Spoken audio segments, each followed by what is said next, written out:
ಜೈ ರಾಮಕೃಷ್ಣ. ನಮಸ್ತೆ. ಯುಗಾವತಾರ ಶ್ರೀರಾಮಕೃಷ್ಣ ಗ್ರಂಥಾಧ್ಯಯನಕ್ಕೆ ತಮ್ಮೆಲ್ಲರಿಗೂ ಸ್ವಾಗತ. ಅಧ್ಯಾಯ 31, ಕಂಡು ಕೇಳದ ಸಂಗತಿಗಳು. ಹಲಧಾರಿ, ದೇವಾಲಯದ ಸಿಬ್ಬಂದಿ ವರ್ಗದವರು, ಸುತ್ತಮುತ್ತಲ ಜನರು ಇವರೆಲ್ಲ ಶ್ರೀರಾಮಕೃಷ್ಣರನ್ನು ಯಾವ ದೃಷ್ಟಿಯಿಂದ ಕಾಣುತ್ತಿದ್ದರು, ಅವರೊಂದಿಗೆ ಹೇಗೆ ವರ್ತಿಸುತ್ತಿದ್ದರು ಎಂಬುದು ಒಂದು ವಿಚಾರ. ಆ ಬಗ್ಗೆ ಇದುವರೆಗೆ ನೋಡಿದೆವು. ಆದರೆ ಜಿಜ್ಞಾಸುಗಳು, ಸಾಧಕರು, ಸಾಧು ಸಂತರು ಇಂಥವರು ಅವರನ್ನು ಹೇಗೆ ಕಂಡರು, ಅವರೊಂದಿಗೆ ಹೇಗೆ ನಡೆದುಕೊಂಡರು ಎಂಬುದು ಹೆಚ್ಚು ಮಹತ್ವದ ಹಾಗೂ ಹೆಚ್ಚು ಆಸಕ್ತಿಕರವಾದ ಅಂಶ. ಪ್ರತಿಯೊಬ್ಬರೂ ಇತರರನ್ನು ಅಳೆಯುವುದು ತಮ್ಮ ತಮ್ಮ ಅಳತೆಗೋಲಿನಿಂದಲೇ ಅಲ್ಲವೇ?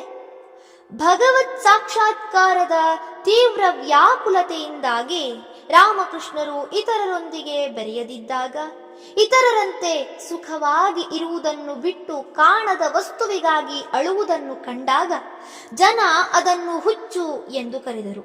ಅವರ ಮನಸ್ಥಿತಿಯನ್ನು ಸ್ವಲ್ಪವಾದರೂ ಅರ್ಥ ಮಾಡಿಕೊಳ್ಳಬಲ್ಲ ಬುದ್ಧಿವಂತಿಕೆ ಇದ್ದುದು ಮಥುರನಾಥನೊಬ್ಬನಿಗೆ. ಆಗಾಗ ದಕ್ಷಿಣೇಶ್ವರಕ್ಕೆ ಬರುತ್ತಿದ್ದ ಸಾಧು ಸನ್ಯಾಸಿಗಳು, ಸಾಧಕರು ಮಾತ್ರ ರಾಮಕೃಷ್ಣರನ್ನು ಕಂಡೊಡನೆ ಅವರ ಅಸಾಧಾರಣ ಆಧ್ಯಾತ್ಮಿಕ ತೇಜಸ್ಸನ್ನು ಗುರುತಿಸಿ ಗೌರವಾದರ ಭಾವ ತೋರುತ್ತಿದ್ದರು. ಈ ಅವಧಿಯಲ್ಲಿನ ಕೆಲವು ಘಟನೆಗಳನ್ನು ಅವಲೋಕಿಸಿದಾಗ ರಾಮಕೃಷ್ಣರ ವಿಶಿಷ್ಟ ಸ್ವಭಾವ ನಮ್ಮ ಗಮನಕ್ಕೆ ಬರುತ್ತದೆ. ಅವರ ಆರೋಗ್ಯದ ಹಿತದೃಷ್ಟಿಯಿಂದ ಯಾರು ಏನೇ ಸಲಹೆ ನೀಡಲಿ ಅವರು ಅದನ್ನು ತಕ್ಷಣ ಸ್ವೀಕರಿಸಿ ಅದರಂತೆ ನಡೆಯುತ್ತಿದ್ದರು. ಆದರೆ ಅವರು ಭಗವದ್ವ್ಯಾಕುಲತೆಯ ಪ್ರವಾಹದಲ್ಲಿ ಕೊಚ್ಚಿ ಹೋಗುತ್ತಿದ್ದು ಬಾಹ್ಯ ಪ್ರಜ್ಞೆಯನ್ನೇ ಕಳೆದುಕೊಂಡಿದ್ದಂತಹ ಕಾಲಕ್ಕೆ ಈ ಮಾತುಗಳು ಅನ್ವಯಿಸುವುದಿಲ್ಲ. ಆ ವಿಚಾರ ಬೇರೆ. ಆದರೆ ಸಾಮಾನ್ಯವಾಗಿ ಇತರರ ಸಲಹೆ ಸೂಚನೆಗಳನ್ನು ಅವರು ಪ್ರತಿ ಮಾತಿಲ್ಲದೆ ಸ್ವೀಕರಿಸಿ ಪಾಲಿಸುತ್ತಿದ್ದರು. ಉದಾಹರಣೆಗೆ, ಮಥುರನಾಗಲಿ ಇತರರಾಗಲಿ, ಏಕೋ ನಿಮ್ಮ ಆರೋಗ್ಯ ಅಷ್ಟು ಚೆನ್ನಾಗಿರುವಂತೆ ಕಾಣುತ್ತಿಲ್ಲ, ನೀವು ವೈದ್ಯರಿಂದ ಚಿಕಿತ್ಸೆ ಮಾಡಿಸಿಕೊಳ್ಳುವುದೊಳಿತು ಎಂದು ಸೂಚಿಸಿದರೆ, ಅಯ್ಯೋ ನನಗೇನಾಗಿದೆ ಧಾಡಿ ಎಂದೋ, ಒಂದಲ್ಲ ಒಂದು ದಿನ ಬಿದ್ದು ಹೋಗುವ ಈ ಶರೀರಕ್ಕೆ ಯಾಕೆ ಅಷ್ಟೊಂದು ಉಪಚಾರ ಎಂದೋ ಹೇಳುತ್ತಾ ಪ್ರತಿಭಟಿಸಿದವರಲ್ಲ. ಬದಲಾಗಿ ಮರು ಮಾತಿಲ್ಲದೆ ಒಪ್ಪಿಕೊಳ್ಳುತ್ತಿದ್ದರು. ಉತ್ಕಟ ಸಾಧನೆಯಿಂದ ಅವರ ಶರೀರ ಬಳಲಿದ್ದನ್ನು ಕಂಡು, ನೀವು ಕೆಲ ದಿನಗಳ ಮಟ್ಟಿಗೆ ಹಳ್ಳಿಗೆ ಹೋಗಿ ವಿಶ್ರಾಂತಿ ಪಡೆದು ಬರುವುದೊಳ್ಳೆಯದು ಎಂಬ ಸಲಹೆ ನೀಡಿದಾಗ ಅವರು ಅದಕ್ಕೂ ಒಪ್ಪಿದರು. ಮುಂದೆ ಅವರ ಮದುವೆಯ ಪ್ರಸ್ತಾಪ ಬಂದಾಗಲೂ ಅವರು ಅದನ್ನು ವಿರೋಧಿಸಲಿಲ್ಲ ಎಂಬುದನ್ನು ನೋಡಲಿದ್ದೇವೆ.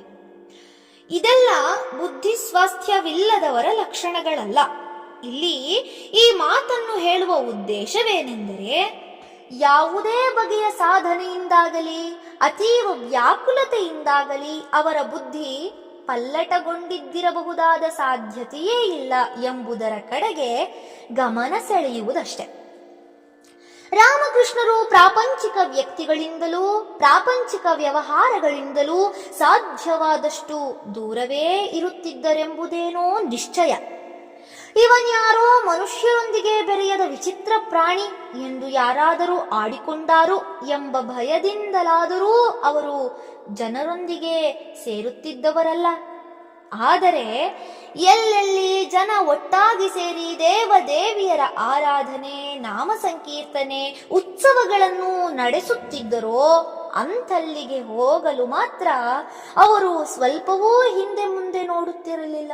ಅಷ್ಟೇ ಅಲ್ಲ, ತಾವಾಗಿಯೇ ಅಲ್ಲಿಗೆ ಹೋಗಿ ಎಲ್ಲರೊಂದಿಗೆ ಉತ್ಸಾಹದಿಂದ ಬೆರೆತು ಭಗವದಾನಂದವನ್ನು ಸವಿಯುತ್ತಿದ್ದರು.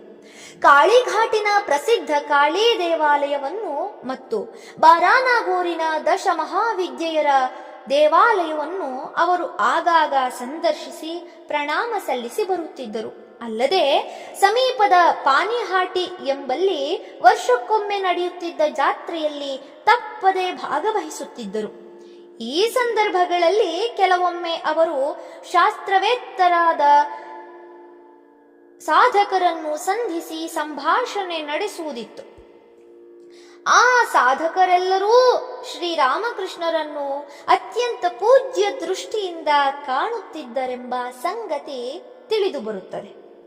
ಇದಕ್ಕೆ ಉದಾಹರಣೆಯಾಗಿ 1859ರಲ್ಲಿ ಅವರು ಪಾನಿಹಾಟಿಯ ಮಹಾಜಾತ್ರೆಗೆ ಹೋಗಿದ್ದ ಸಂದರ್ಭವನ್ನು ನೋಡಬಹುದು. ಅಲ್ಲಿ ಅವರು ಮಣಿಮೋಹನ ಸೇನನ ದೇವಸ್ಥಾನದಲ್ಲಿ ಸ್ವಲ್ಪ ಹೊತ್ತು ಕುಳಿತಿದ್ದರು. ಆಗ ವೈಷ್ಣವಚರಣ ಎಂಬೊಬ್ಬ ಮೇಧಾವಿಯಾದ ಮಹಾವಿದ್ವಾಂಸ ಅಲ್ಲಿಗೆ ಬಂದ.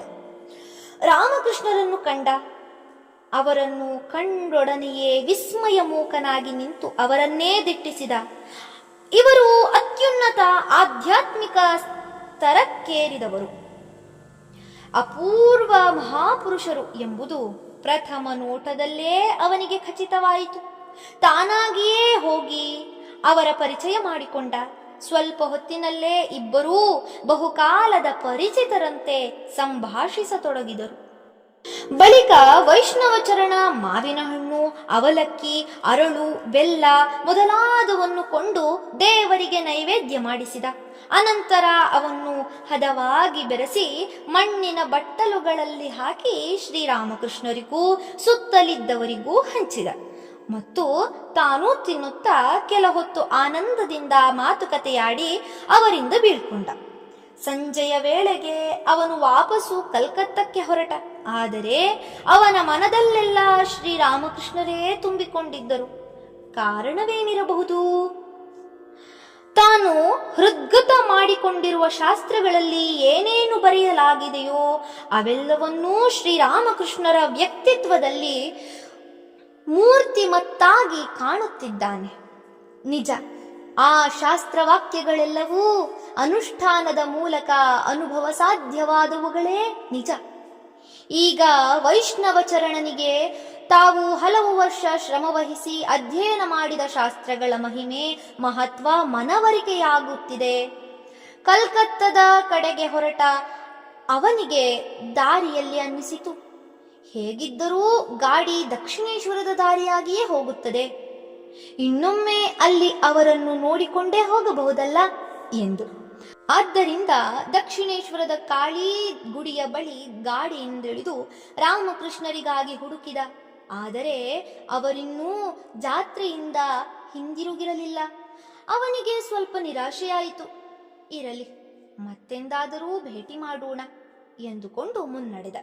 3-4 ವರ್ಷಗಳ ಮೇಲೆ ಇಬ್ಬರೂ ಮತ್ತೆ ಭೇಟಿಯಾಗುವುದನ್ನು ಮುಂದೆ ವಿವರವಾಗಿ ನೋಡಲಿದ್ದೇವೆ. ಧನ್ಯವಾದಗಳು. ಮುಂದುವರಿದ ಭಾಗ ಮುಂದಿನ ಸಂಚಿಕೆಯಲ್ಲಿ. ಓಂ ಶಾಂತಿ ಶಾಂತಿ ಶಾಂತಿ. ಹರಿ ಓಂ ತತ್ಸತ್. ಶ್ರೀರಾಮಕೃಷ್ಣಾರ್ಪಣಮಸ್ತು. ಸರ್ವೇ ಜನ ಸುಖಿನೋ ಭವಂತು. ಜೈ ಶ್ರೀಮಾತಾ.